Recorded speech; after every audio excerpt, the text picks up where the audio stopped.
week's Penny Skelton Show. I'm really pleased to have two guests with me, Mike Foley, whom you know because he's been here on the show before, but we have another school board trustee from the Bluewater District School Board, and that's Jan Johnstone. And we're going to talk more about schools, school boards, public schools and school boards, and what goes on and what is going on, and how important it is to keep it local. So welcome, Mike, and welcome, Jan. Hello. Thank you. So, Mike, as you've been on before, you are our Simcoe County, what are we at? There's certain Collingwood, Wasaga Beach. Collingwood, Wasaga. Is the main part of your world. Trustee, that's right. Trustee, okay. And Jan, you are?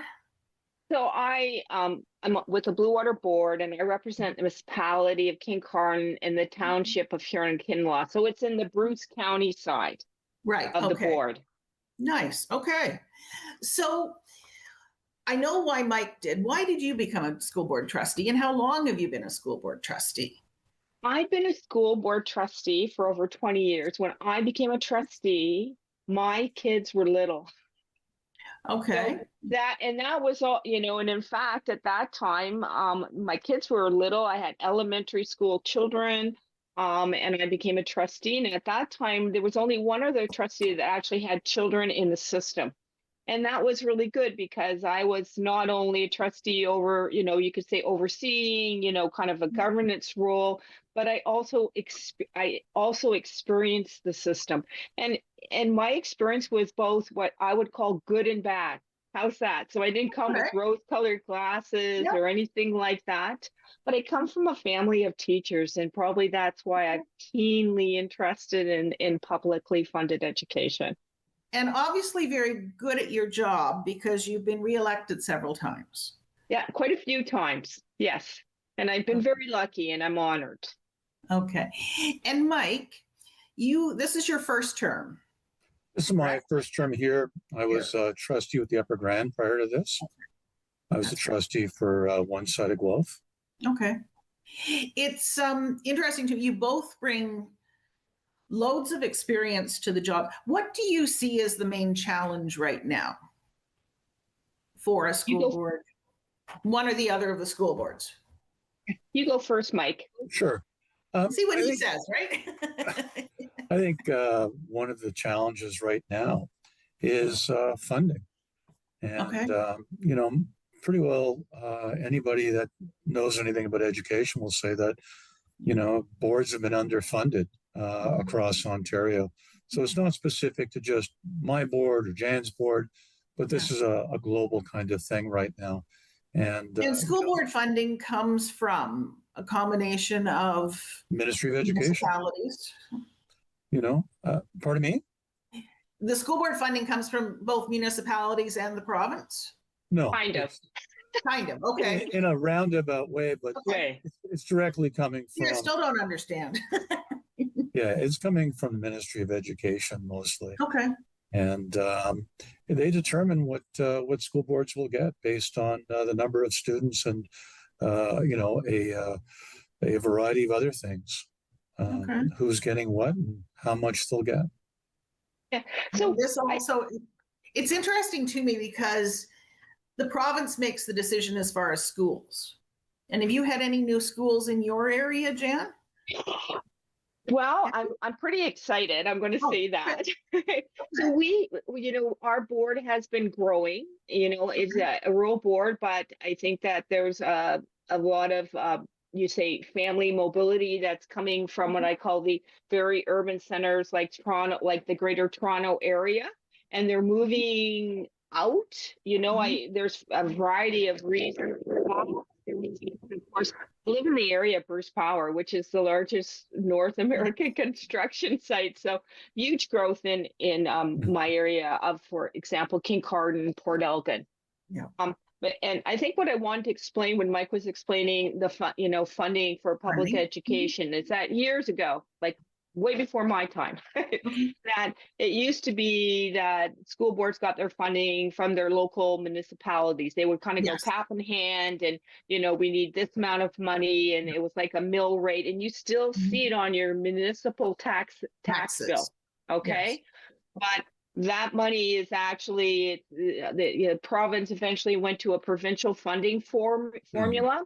Okay. So, and it's based on that funding formula, and the municipality would just send that money to Right. the school board, but the rest is, basically made up from the funding formula. So we don't have additional funding that's coming from anywhere else. Because you often hear as you approach something that school boards have deficits. We do. Yes. And So, go ahead. I didn't think government was allowed to do that. Any Well, form of government. Well, the whole thing is that school boards, in actual fact, cannot actually legally by law under the provincial, Ministry of Education and the Education Act, we cannot run a deficit, unlike other levels of government. I think there's an allowance of 1%, and then you have to go back to the ministry and show them how you're going to recoup that money over a certain amount of time. And they look at your plan and they will say, okay, that's fine. So they provide funding based on, as Mike said, on our student enrollment. And then there's a lot of other things. If you're a rural board, they'll get additional money for rural schools because it costs more. The further, students are geographically located, right? The more costly it actually is to educate kids, right? Yeah. So there's different things. They also have under the funding formula special education funding. So based on the student population, there'll be these many students that will have special education needs. So there's extra money. I often explain funding formula is like a backpack. So kid comes with a backpack with a certain amount of, every student gets this amount of money. And then you start adding additional sums based on, that child has to get on the bus, that child has special needs, and it goes like that. So it's interesting. And I know, Mike, I don't know as much about Bluewater, but I do know you've got fundraisers going on too. Yeah, we just had a fundraiser. Actually, it was Sean Cooper and I from the Catholic Board. He and I put one on a few weeks ago. We raised about $4,500 for our Wasaga elementary schools for breakfast nutrition programs, because that's such a huge issue in Simcoe now. That's on my list to chat about, because it's kids are in this day and age. Not only do we have to worry about affordability, we have to worry about nutrition, because with the cost of living today, kids don't necessarily have food in the house. And sometimes the only place they get breakfast is at school. Yeah, absolutely. I'm just looking at some stats here from Simcoe Muskoka District Health Unit. And they're essentially saying that one in three families is nutritionally challenged at this point in time, and that more than 2,200 children a day are either coming to school or going to bed hungry now. So, it's something we as a community really need to look at and see how we can make a difference by feeding our kids in the schools. Do all the schools have lunchrooms or cafeterias? No. Okay. I know high school, when I hit high school, we had a cafeteria, but most schools don't. So it isn't as if they can go and somebody can slip them some money and they can buy something. I mean, no. I mean, it's not especially unless the school provides it. Yeah, there are organizations. There's like Eat Well to Excel that provides food and nutrition to lots of schools. They prepare, I think, somewhere neighborhood of 22,000 lunches in Simcoe region every day. A lot of the churches are involved, and different groups raise funds, raise money, raise food.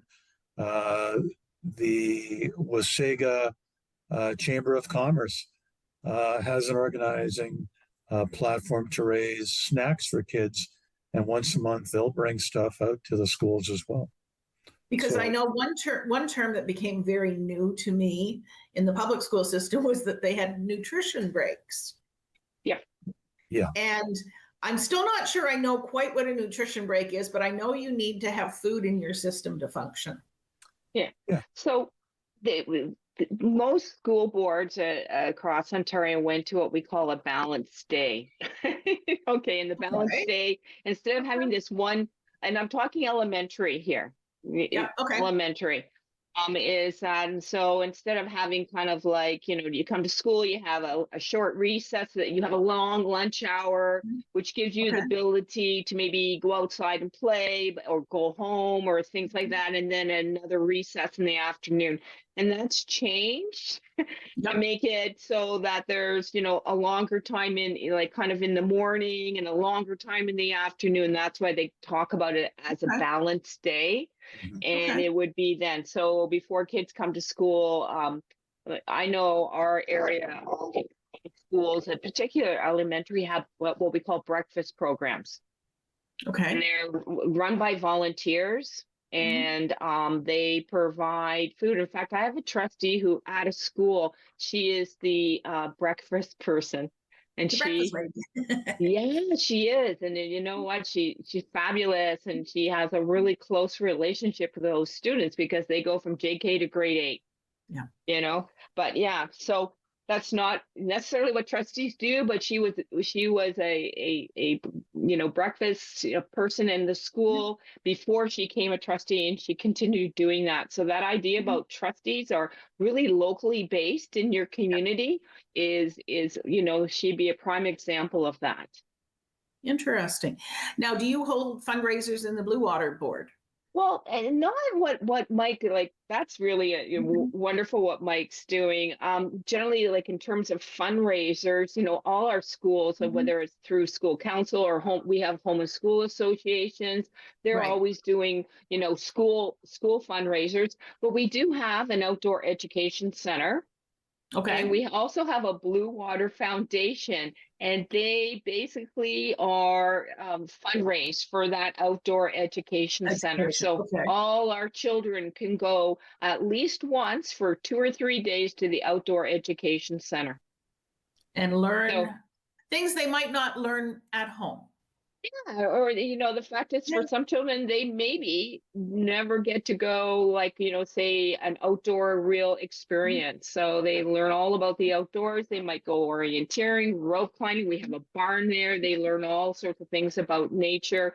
They have I'm thinking astrology dome there. I don't know if you know that. You can go and look at the stars. Astronomy. Would it be astronomy? Yes. Yeah. Okay. Yeah. Learn about the stars. That's so important. Well, listen, we're just about up to our first break. So everybody hold on, come back, and we're going to learn about a provincial association. So join us after the break.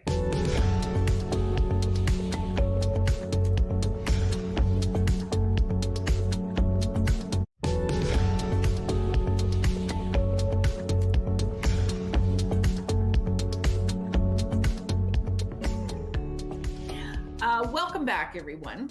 This week I'm in conversation with Jan Johnston, or Johnstone, I'm not sure, I should have asked. Johnstone, okay, and Mike Foley, who are two neighboring school board trustees. But Jan, you have an extra level. Yes, you are on the provincial board, and it's the Ontario Public School Boards Association. Is that correct? That's correct. Okay, what's that? Okay, so the Ontario Public School Board Association represents 31 English public school boards in the province, along with 10 school authorities in Ontario, and we represent 1.4 million public and elementary and secondary students in the province. So all English public school boards belong to the association. There is a fee to be a part of that, but that's actually, and we provide as an organization services in terms of governance for trustee, the trustee board, but also we provide supports and services to the board staff. So we're not what I'd call a trustee organization. We're actually a full board, board. So we also are responsible for the collective bargaining in the province. Ooh, big job. That's a huge job. So for example, Simcoe, it belongs to the Ontario Public School Board of Association. So does Bluewater. The fees are based on student enrollment. So the smaller the board is, the less their fee is. Okay. So it's not all the same. Bigger boards obviously would pay, a much higher, higher fee. So it's equitable in that regard. But in sense, especially smaller northern rural remote boards and medium-sized boards get a lot more services. And the reason being is that they don't have as many staff as those really big boards. Yeah. So we provide all sorts of supports and services to them that they couldn't, they're not trying to do something that they're you could say too small to do. They don't have to hire staff. So there's this, provincial organization that provides those kind of services and support. So there's a financial officer, and like I said, we do all the collective bargaining. So that's the funder is the province. Okay. and also, you're not if you don't know something as a smaller school board. Yeah. There's a wisdom bank. You don't have to reinvent everything. You don't have to have. I don't know how many school boards did you say? Like everybody's got different rules. There's 31 school boards everywhere that belong to this. Yeah. So it's a major resource. It is. So we have what's called program and work committee. So, just say, for example, the province is doing things around curriculum. We would go out and ask every board in the province, okay, what are you doing around curriculum in this area? And we would gather all that data and information and create something so that they can all benefit from it. The best practices, things like that. Seeing as I really don't know, do you have an association office? Do you have staff? That's my ear board. Oh, sorry. I think you're asking about where it is. It's located in Toronto, and there is a couple of offices. The other thing we provide to school boards is, remember I talked about the fee, but it comes actually more of a wash because we also have an energy coalition. It reduces energy costs for every board that belongs to it. So an energy coalition, yes. So the amount of money that each board saves through recouping of energy costs is more than the cost of their fees. Okay, so it's self-sustaining. It's yes, exactly it. And of course that's yeah, exactly. The other one is copyright costs. Okay. So the coalition also provides that. So we get it a lot less price because it's kind of like the bigger you can get cheaper. It's like buying in bulk. Buying in bulk. So Mike, let's talk to you as a Simcoe County trustee. How do you relate to the association? Well, it's a great opportunity for us to get together a couple of times a year and provide an idea and ideas from different boards, how they're doing different things, and certainly listening to a host of speakers that come from outside of our board to share new ideas, concepts, and practices with us.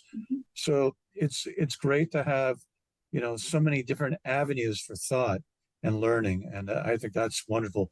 Not to mention, as Janet said, advocating and negotiating and working on behalf of all the boards when it comes to developing collective agreement with the government, which is hugely important to have community voice involved in that. Yeah, so how Mike and I even know each other is through the Ontario Public School Board Association, and it's through what they call an education symposium. They also have a labor symposium. And then we provide different kinds of, you could say, workshops and things like that. So that's how Mike and I actually, met. And okay. Yeah. It gives us an opportunity to network with people. Yeah. Yeah. Which is important. Well, and that's exactly it. So, what's your board doing? And so we share a lot of, this is a great thing that we're doing at our board. We would get more information. We also have what's called regional meetings. So the province, in terms of boards, are kind of broken up into their like 5 5 regions. So there's like a north and a central west Southwest, and yeah. yeah, and as a board, like, so trustees would then attend, like, say, a regional meeting, like, say, every 3 or 4 months. There would be some, professional development, or you get to see a really cool program at a school, in that area, and it gives your board ideas, and then you would have a meeting. And so there's that idea of not only networking, but also sharing, best practices in education. I noticed recently education in Queen's Park has been in the news with a new bill. Yes. And they're looking at making changes, and I wonder, is that something that came from you, came along with you as they looked at doing it's sort of putting an office in the schools. My understanding, an office or a person in the schools to deal with issues, which is kind of what I thought the trustees did. Well, go ahead, Mike. Okay. Go for it. I mean, I've been hearing a lot of different things on the news over the last couple of months. And I mean, it's still rather unclear what the Ministry of Education is looking at doing at this point in time. They've kind of said that with the schools that they've taken responsibility for with their supervisors, they're going to install these call centers by January 1st. And that they hope to have that in every, pardon me? Of 2026? That's correct. And they're talking about installing those call centers where somebody will have to respond within 2 days and have a solution within 5, which is really practically impossible because there's so many different layers. On paper. Pardon me? It looks good on paper. Well, it's, rainbows and unicorns. It's a wonderful way to think, but practically, I don't think that's going to work. I mean, as a trustee, and Jan can attest to it, and any other trustee can attest to it. I mean, we do so much integrated work with the communities, whether we're working with our town councils, we're working with our police departments, our fire departments, working with community groups to whether it's to raise funds or to get speed limits or speed mitigation things done in front or near schools. I mean, we do such a variety of things that a call center just won't be able to do. And what I'm trying to do, in so many ways, when I hear you talking, it's taking something that will be kept within a school as opposed to looking for a broader solution, because it can't only be one school that has certain issues. Jump in here. Sure, go ahead. Yeah, I'm going to jump in because it really came about because some boards came under provincial supervision. Yes. And parents were, trying to contact the supervisors, and nobody was responding to them. And so it's different, like with boards who are not under supervision. So they said that's why in the supervised board, these kind of call answer, are going to be there. And it was because of them, but they said, they want to see something in place for every board in September of 2026. Okay. And the thing is that, in some ways, that's already happening. I mean, there's a whole protocol in school boards where, if somebody phones me or Mike, and they have a issue in the classroom, we're going to direct them back to the teacher because that's where it's going to be resolved. I'm not, or if it's a school-based issue, talk to the principal, and then it goes up the ladder to the superintendent and even eventually to the director. And we're just helpful, to navigate that system. But, so that's the other thing, if somebody is phoning this call center for, a teacher-based, school classroom issue, that concerns me because we want them to engage with their teacher, right? Yeah.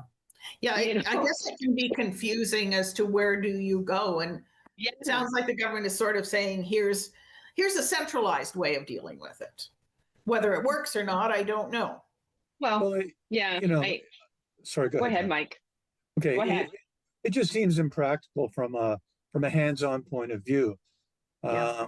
because a lot of the people that'll be answering these phones will not.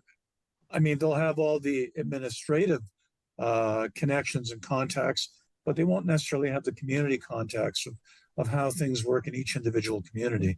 And I think that's where trustees come in.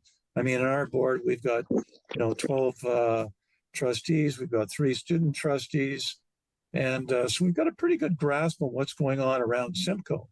Whereas if you're going to have a couple of people answering questions, they'll be able to answer the very specificity of the questions, if it's about a school or if it's about a bus, but they won't be able to speak specifically about how to do the connection between that part of the community and the administration. That's where the trustees come in and make that possible, because we know who you should speak to or how things will work or what would work in one community and what wouldn't work in another.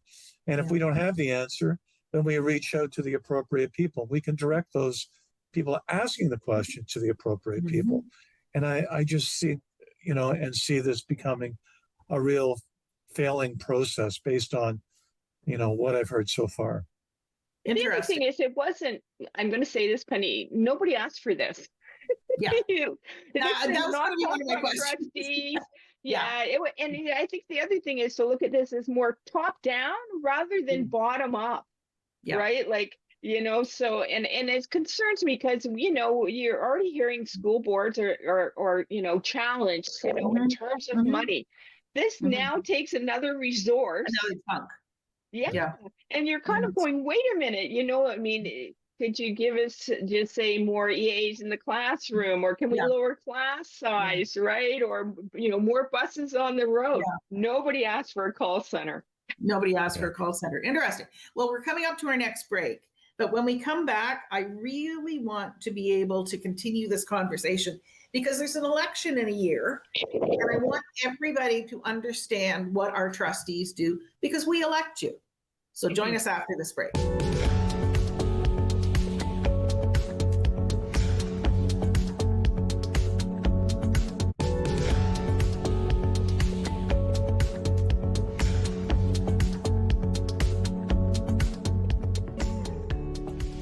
Welcome back.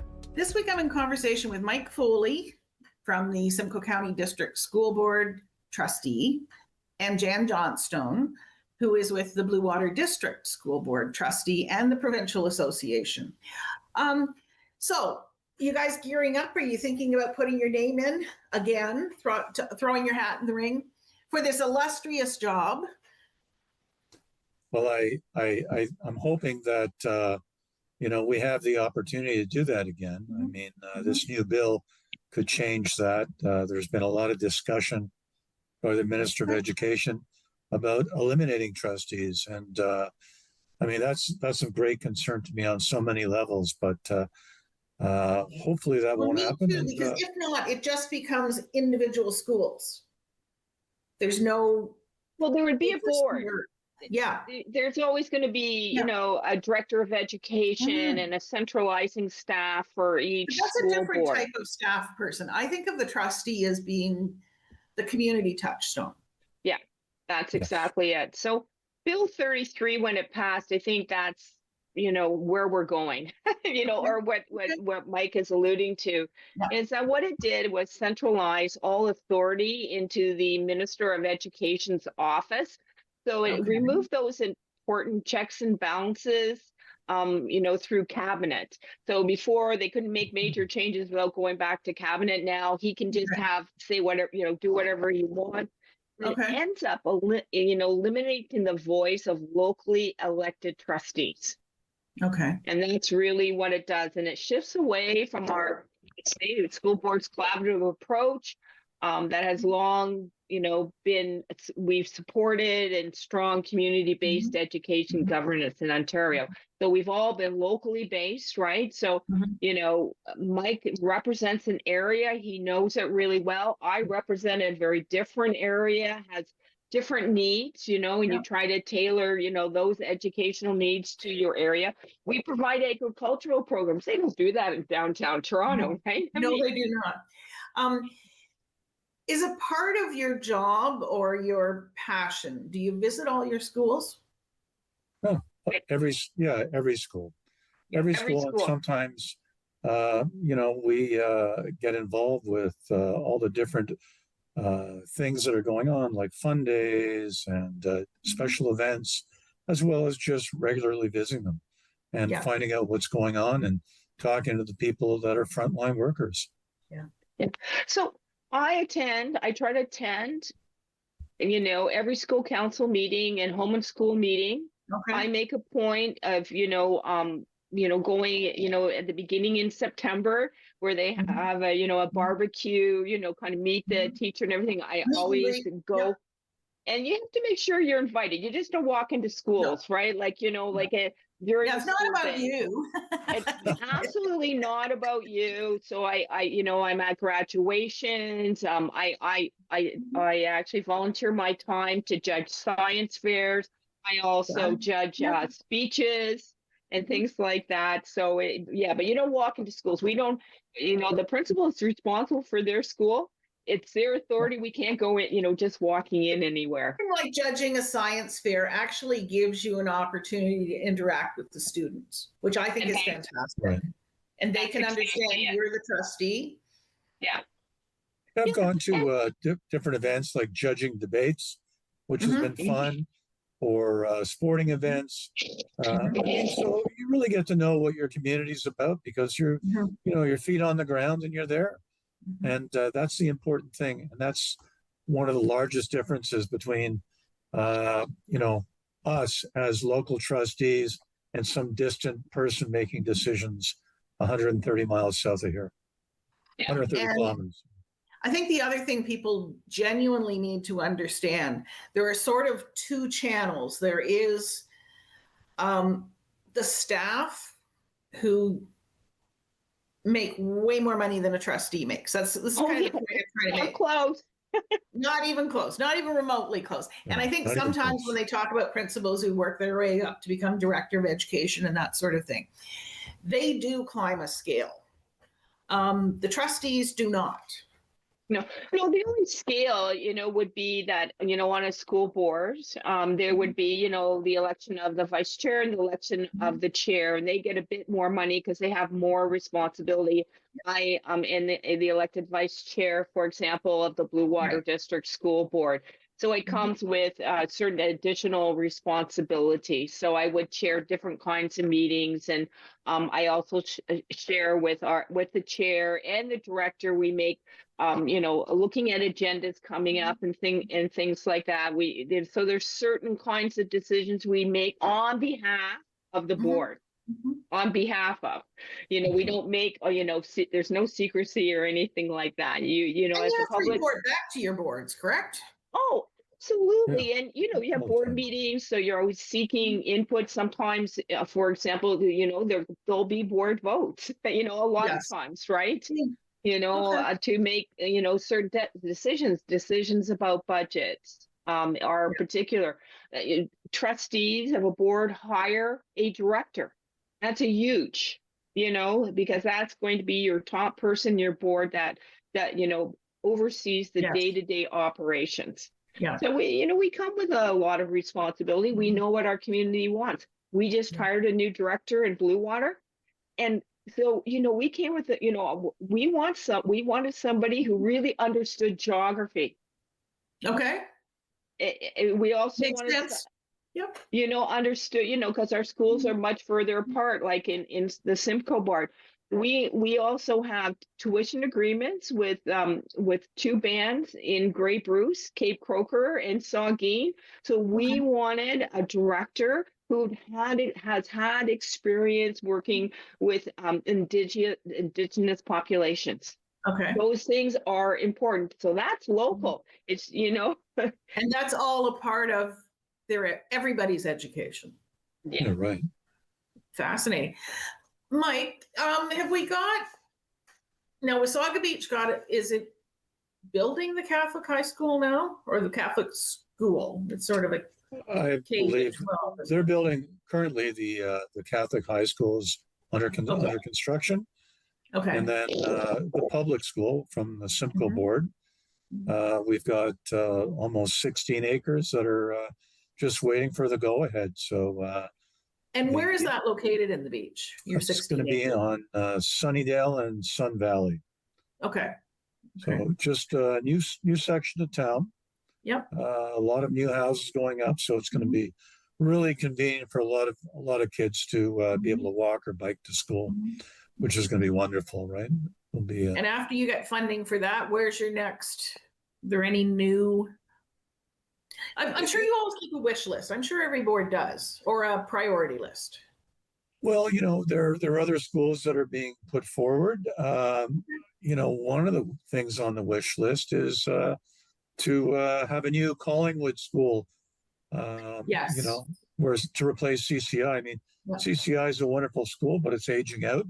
It was determined about 10 years ago that it had reached its age limit, and then there was a second survey done, I think, 3 years ago, which determined it required almost $30 million to keep it functioning. So, it's like having a 67 GTO. You love the car, but it costs a fortune to keep it running. So, I think what we really need to do is get a new high school in Collingwood. CCI, a replacement for CCI, would you?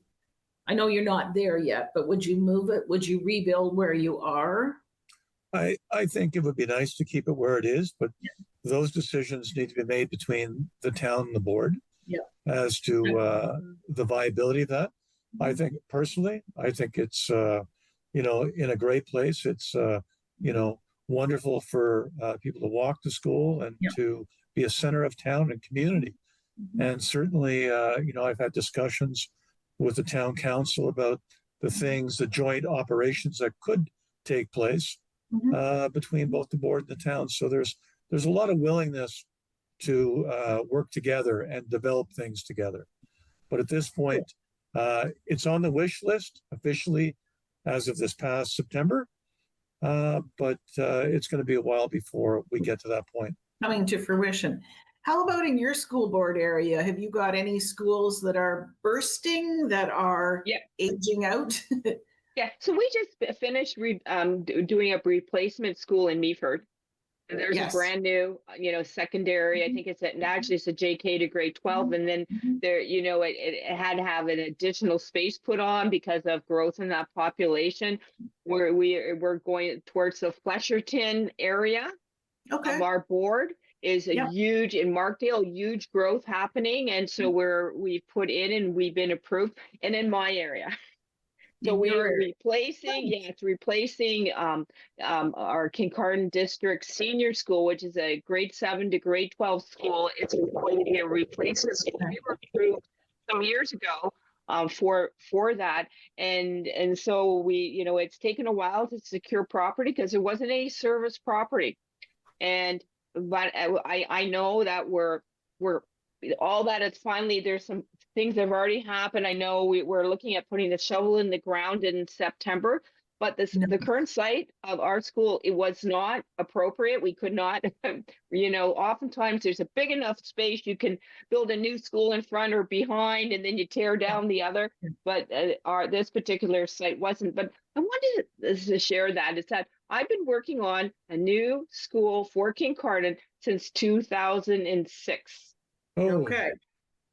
And the reason being is that was a time when there was a declining student enrollment. They said we had too much space, even though it was an old building. So we closed schools. I'm letting you know what we had to go through to finally get a replacement school.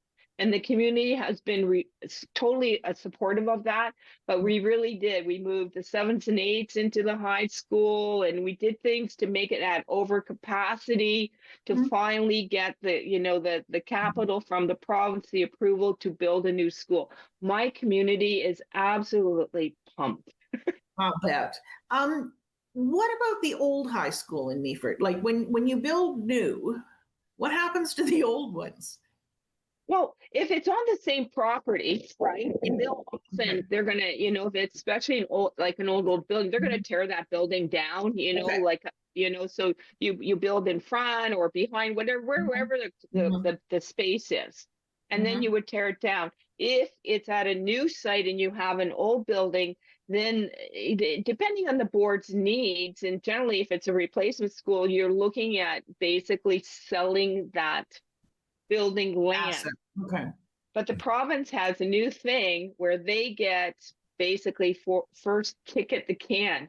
So it used to be that we would offer to our coterminous board and municipality, Right. there was a list, right? Yeah. But now the province can just step in and say, listen, we're taking over the selling or development of this surplus land, because essentially the province Owns owns it. every institution in Ontario. Okay. Everyone. So, I mean, again, it shows why we need trustees and why we need the association as well. Mhm. Because some of this asset, I mean, no school is on a little amount of land. So that's value, and it's valuable property. And often when it was built, it might have been on the edge of something, but now it's been absorbed. And now it's in the center of town. That's right. Yeah, most definitely is. Well, listen, we're up to our next break. So join us when we can come back. And I'm going to throw this to you to think about in the break. What would you like to talk about to do with trustees and schools? So you think about that and join us when we come back.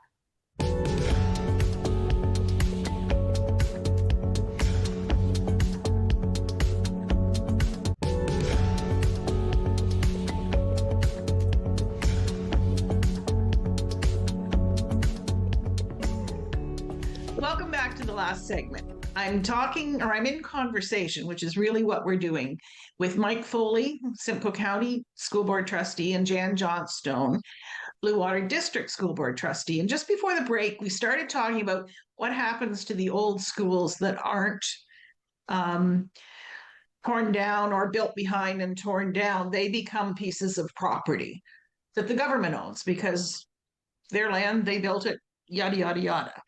So where does that money go if they sell? Do we know? Yeah. Well, the money is supposed to actually go like for school boards. If we were to sell Okay. a property, right, we make a Mhm. surplus to the board. There's all Mhm. sorts of regulations around that. That money would actually go into our, around capital build. We just can't put it into our general coffers. You Okay. can't have property and say, use it for It's like a something. capital fund. Yeah. So it's like a fund, Okay. and then you get, and even if you want to spend it, you have to get permission from the government. But it stays within your school board. Yeah, that's right. However, Yes. now they changed that regulation so that the province can actually take over that property, and they might sell it, because we get lots of questions about, like in my area, what are you going to do with that property? Because we'd really like, the municipality would like to use it for, say, seniors housing or, a park and things like that. But we don't have any control what happens to that asset once we declare it surplus in particular, and it's bought by, say the municipality, but what the government does with it. So they might, we don't know, but they could actually sell it to a developer. Okay. Well, I think in this day and age when they do nothing but talk about affordable housing, but they don't have land. Yeah, that's exactly it. So they might do that, if they want to build, They might. And so they might, but we don't know, right? We will not have any control of how that property is then used. Interesting. Right. Bill 33 changes all the rights and regulations around that. Okay. And gives the government the right to take over any unused property and use it at their own discretion. And as to what that could be, we don't know. As Janet said earlier, there used to be kind of like a line of things you would have to do, who the property could go to first, second, third, and fourth. But now if it's an unused property, the government decides what's going to be done within it. And as she said, it could be just sold off to a developer and they could do whatever they wish with it. Or the other thing is, you might, as a board, look at that property and say, we want to hang on to it. Okay, for whatever Okay. reason, you know, it might be that you're looking at that property, you know, and that you think we're, you know, that we're having growth in this way. We might Mhm. want to reuse that property, right? Like to build a new school or a new elementary school. I'm just giving you Yeah. examples, Yeah. but they could actually, because now with Bill 33, they could actually say that's nice, but we're taking it. Okay. So this is where we have to Yeah. pay attention to our member of provincial parliament as well as they Yeah. start looking at things, and maybe keep, as the average citizen, keep the lines of communication open with them and tell them the importance of those properties. And that's exactly Yeah. it. So I think, you Right. know, community are going to have to be much more vigilant, because they could just do something and you wouldn't be consulted, you know, where before, I mean, there's lots of changes that happen municipally too, where they Yes. Yeah. bypass Yep. municipalities Yep. and regulation in terms of development and things like that. So it goes part and parcel. In some boards in the province and areas are, you know, they have a lot of property. In Toronto District School Board is a prime example of that, where they own Yes. a lot of Yeah. property. They hang on to it. They might want to, you know, they've used it for various things, Mhm. because once you sell, you know, that property in downtown Toronto, you'll never It's get it gone. back. It's Yeah. gone. And if you want to buy something in the future, you won't be able to afford it. We're kind of getting that way around here too. I mean, Collingwood is Yeah. pretty well, I call it landlocked. Yeah. Unless we annex something, we don't have very much free land. Yeah. What And there may seem to be free land, but often developers already own it for future developments. Yeah, So every square foot's owned by somebody. yes, yeah. yeah, Or they're right out to the edges of the border. So yeah. it's a challenge everywhere. I mean, both Yeah. Simcoe and Gray have the advantage of being big, or Bluewater have the advantage of having a big area, which does say we have some land. But I even listened to the farmers talking and saying, like, if you're going to build on all our farmland, where are you going to get your food? Yeah. It's the same sort of thing. And I think that's really important, right? Because who's then, Yeah. you know, responsible for putting those services in? So that Yes. becomes, you know, that whole idea about you really want to have some density. And that's better for communities too, right? You don't want a school where every kid's going to be bused. You know, Mike was talking about this would be great, you know, to redevelop this property, because kids can walk to school. And isn't that Yes. what we all want? You know, a school located in a community with Yeah. housing around it, you know? Well, and not require busing or driving. Yeah. Yeah. It's better for kids too. It's better for kids. And you asked, you know, what we kind of want to say or anything. And I think, for as locally elected public school trustees, is that we believe strongly that democracy is best close at home. And we're the only level of government that our sole focus is on education. You focus on education, and you're focusing on kids. Yeah. And the really important thing here is they don't vote. No. Their parents do. Yeah. So we need to catch the parents, but we also need to kind of share with the kids that this is important. Yeah, Because they absolutely. need to understand democracy. Yeah. So Mike, before we run out of time, is there anything else you'd like to share with the viewing audience? I would say that I guess the most important thing is that the people need to, you know, take a look at what trustees do and reach out to their local MPP and say, hey, look, you know, these trustees are locally connected. They're a lifeline to the school board, the Ministry of Education. I ask councils as well in my communities to do the very same thing. And I think it's a very important link. And probably, I'm still going to say most misunderstood link. A lot of people still, I'm hoping after this hour, they will understand more of what you do on their behalf. Yeah. Well, you know, a lot of folks have no idea what we do. So I'm really hoping that folks tune into this and get a better understanding of how we are that link for the community. We live in our communities that we represent, which is so different what the future holds. Yes. So, and I do know, well, every 4 years these days, when the election rolls around, because I do this show and I do have some politicians on and different things, people often say to me, or will send me an email or a text and say, who am I voting for school board trustee? Like, I don't know. I trust whoever you're voting for. And I thought, that's not the way you pick your trustee. Do your homework. And Yeah. I say that to some people, but I said you need to, or reach out or go to. But we've kind of lost a lot of the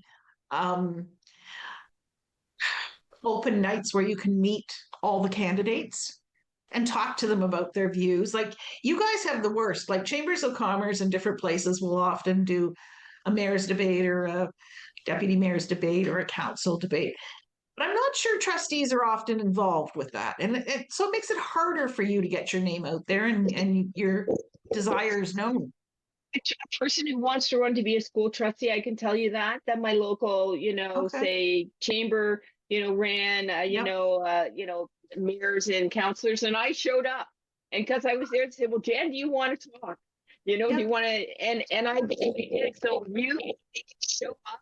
The same thing, I went to Ripley and I went to Lucknow, and I, you can bring your candidate card, if they say no, but in Ripley, because my kids went to school there, they said, Jan, we'll give you 5 minutes, so that's fantastic though, because I don't know about the Bluewater district area, but we have fewer and fewer local newspapers, and our radio stations are coming shorter and shorter and shorter interviews. And I think a lot of people concentrate on mayor or deputy mayor and not necessarily maybe some of the councillors, but do they look at the whole slate of things and educate themselves? Because you used to get a newspaper through the door and it would interview everybody.